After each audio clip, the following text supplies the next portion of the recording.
People often ask me about this language of influence, this influencing language, and they want to know what it is. And I would like to clarify exactly what it is and what it isn't, the influencing language from the lab profile. You know, have you ever felt when you were talking to somebody like you were talking to a wall? Well, that's a fairly accurate description of what's going on when two people are communicating. You see, everyone has a metaphorical wall around them, and they use it to protect themselves from quote-unquote bad people. You have a wall, I have a wall, even Trump had a wall. And the purpose of the wall is to protect us. But you know, in all of our walls, we have left some of the bricks out so that we can let the good people, that is, our perception of who the good people are, we can let those good people communicate with us. Now, the problem in communication is not the wall, because the wall is standard equipment that everybody comes with. The problems come from the holes where the bricks have been left out. The holes come in specific shapes, unique to each person. And if we want to communicate with that person, we need to use the words that fit exactly with the other person's holes in their walls. That's why I've spent so many years learning and teaching words that change minds, to find exactly the words that you need to get your message across to the specific people you have to communicate with. So if someone isn't taking your ideas seriously, you need to find out what are the specific holes where the bricks are missing so that they can actually get your message. And don't just assume that they're the problem or that they're missing a few bricks, if you know what I mean. The issue is finding exactly the right words, the words that change minds. Now, the influencing language, let's talk about what it is not. It is not manipulation.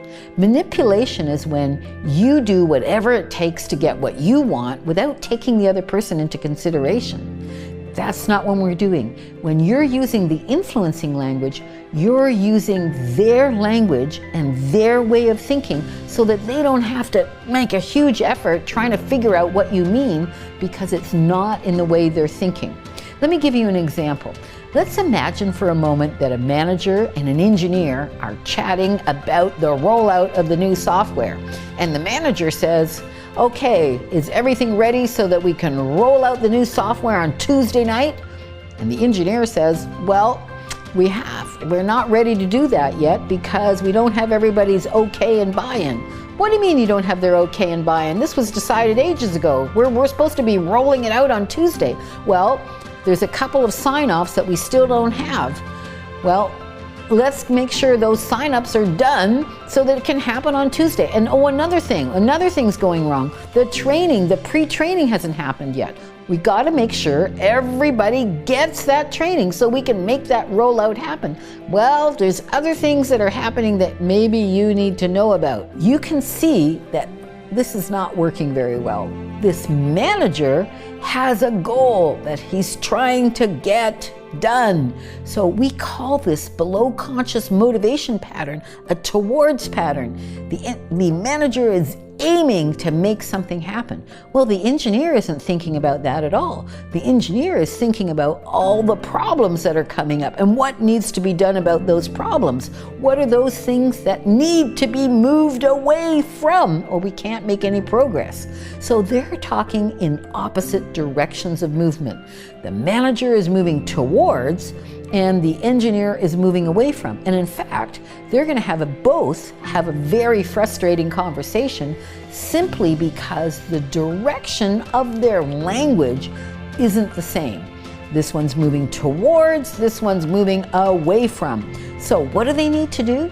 They need to go to each other's bus stop, learn the language of how that person needs to hear things so that they can get along and actually work well together. Because as long as they're banging heads about, I want this, well, we got this problem, they're not going to make any progress.